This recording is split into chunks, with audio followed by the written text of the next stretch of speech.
এই নির্বাচনের মাঠে আমরা যারা এরকম আলোচিত প্রার্থী আছি জাতীয় পর্যায়ে, তাদের ঝুঁকি আছে, তাদের লাইফ রিস্ক আছে। আমার এখানে একজন প্রতিদ্বন্দ্বী প্রার্থী আছে বিএনপির, যদিও আমার বিরুদ্ধে প্রার্থী হয়, বিএনপি তাকে বহিষ্কার করেছে, কিন্তু তার আচরণ খুব আক্রমণাত্মক। আমরা যেহেতু জাতীয় পর্যায়ে রাজনীতি করি, কারণ এই যে ওসমান হাদির মৃত্যুর পরে আমরা যেটা বিভিন্ন পত্রপত্রিকায় দেখেছি, বেশ কিছু মানুষকে টার্গেটে রাখা হয়েছে, তার মধ্যে আমিও আছি। তো আমি আমার এই স্বতন্ত্র প্রার্থীকে আমি অনুরোধ করব যে এমন কিছু করবেন না যাতে নিজের জীবনে আবার একটা বড় ধরনের বিপর্যয় নেমে আসে। এবং আপনি ইতিমধ্যেই লক্ষ্য করছেন যে বাংলাদেশের এই চলমান নির্বাচনকে বানচাল করার জন্য দেশি বিদেশি বিভিন্ন অপশক্তি কাজ করছে। তারা বিভিন্ন আলোচিত প্রার্থী তাদেরকে টার্গেট করে একটা কিলিং মিশন নিয়েছে।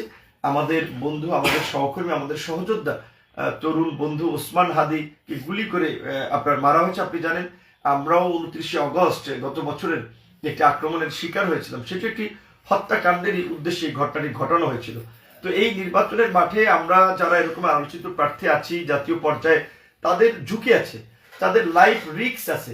তাই আমার এখানে একজন প্রতিদ্বন্দ্বী প্রার্থী আছে বিএনপির, যদিও আমার বিরুদ্ধে প্রার্থী হয়, বিএনপি তাকে বহিষ্কার করেছে, কিন্তু তার আচরণ খুব আক্রমণাত্মক। তার সাথে আপনার যারা কাজ করে তাদের অধিকাংশই, বিশেষ করে আমরা দেখেছি এবং পত্রপত্রিকার নিউজগুলো দেখলে কিংবা 5ই আগস্টের পরে আপনার এলাকার খবরাখবর নিলেও দেখবেন যে বিভিন্ন চর দখল, মানুষের জমি দখল, চাঁদাবাজি, টেন্ডারবাজি, আধিপত্য বিস্তার, এগুলোর সাথে জড়িত।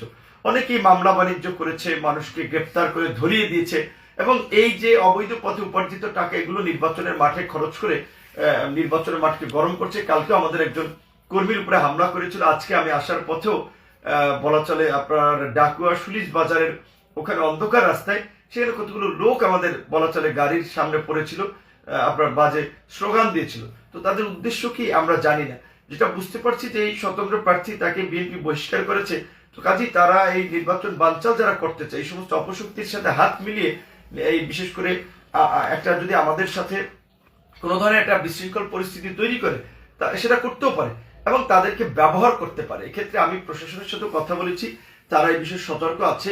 আমি বিএনপির বিশেষ করে ঊর্ধ্বতন মহলেও এই বিষয়টি পৌঁছবো, কারণ দেখা যায় এরা নির্বাচনের মাঠে নেমেছে, স্বাভাবিকভাবেই এদেরকে যদি কেউ ধরেন 2-20 কোটি টাকা দেয় যে না তোমরা ভিপি নুরের নির্বাচনকে বা নির্বাচনী সমাবেশে হামলা করো একটা, কিংবা তার উপরে একটা আক্রমণ করো, 20-50 কোটি টাকা তারা তো মনে করবে এটা তাদের জন্য একটা বড় পাওয়া। আর তাদের এই যারা প্রার্থী আছে তারা তো একটা ধান্দাবাজি সুযোগের জন্য আসলে নির্বাচনে নেমেছে, তারা ভিপি নুরকে ঠেকাতে। তো আমরা যেহেতু জাতীয় পর্যায়ে রাজনীতি করি, কারণ এই যে ওসমান হাদির মৃত্যুর পরে আমরা যেটা বিভিন্ন পত্রপত্রিকায় দেখেছি, বেশ কিছু মানুষকে টার্গেটে রাখা হয়েছে, তার মধ্যে আমিও আছি। তো আমি আমার এই স্বতন্ত্র প্রার্থীকে আমি অনুরোধ করব যে এমন কিছু করবেন না যাতে নিজের জীবনে আবার একটা বড় ধরনের বিপর্যয় নেমে আসে। কারণ ওসমান হাদির মৃত্যুতে আমরা দেখেছি শত শত 1-1.5 কোটি টাকার নাকি লেনদেন হয়েছে। কাজে এই টাকার লোভে পড়ে এই গলাচিপা 10 মিনার এই শান্তিপ্রিয় জনপদকে উত্তপ্ত করা, সন্ত্রাসীদেরকে লেলিয়ে নির্বাচনের মাঠে একটা ভীতিকর পরিস্থিতি তৈরি করা, এগুলো করলে কিন্তু আপনি যত বড়ই নেতা হন, আপনি বক্তব্যে বলেছেন প্রশাসন নাকি আপনার বাসায় ভাত রাঁধে, এটা কোন প্রসঙ্গে বলেছেন আমরা জানি না, হয়তো শুনেছি আপনার ওয়াইফ একজন বিসিএস ক্যাডার, সেই বিবেচনায় বলতে পারেন, কিন্তু ঘরের এই প্রশাসনও কিন্তু রক্ষা করতে পারবে না আপনি যদি নির্বাচনের পরিবেশকে বানচাল করার জন্য কিংবা এলাকায় যদি কোনো অন্য কিছু করার চিন্তা করেন, কোনো অপশক্তির সাথে হাত মিলিয়ে। এই জনপদের মানুষ ইতিমধ্যেই তাদের সন্তান হিসেবে আমাকে গ্রহণ করেছে, আমাদেরকে আপন করে নিয়েছে। যেখানেই যাই তাদের চোখের ভাষা, মুখের ভাষা আমরা দেখতে পাই, এবং আমরা এটুকু আজ করতে পারি যে বিপুল ভোটে এখানকার দল মত নির্বিশেষে আওয়ামী লীগ, বিএনপি, জামাত, চরমোনাই, হিন্দু, মুসলিম, বৌদ্ধ, খ্রিস্টান, আমরা জয়লাভ করব। তো আমাদের জয় ঠেকাতে আপনারা মাঠে নেমেছেন, তো এই অপশক্তি আপনাদেরকে ব্যবহার করবে।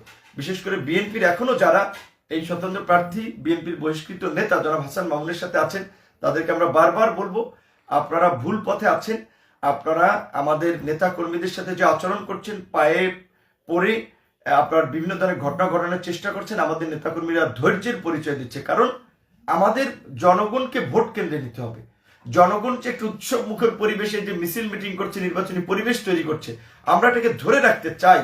কিন্তু আপনারা অপশক্তির সাথে হাত মিলিয়ে টাকার গন্ধে আপনারা এখানে নাশকতা করার চেষ্টা করছেন, আপনারা বিশৃঙ্খলা করার চেষ্টা করছেন। প্রশাসন কিন্তু এগুলো নজরদারি করছে।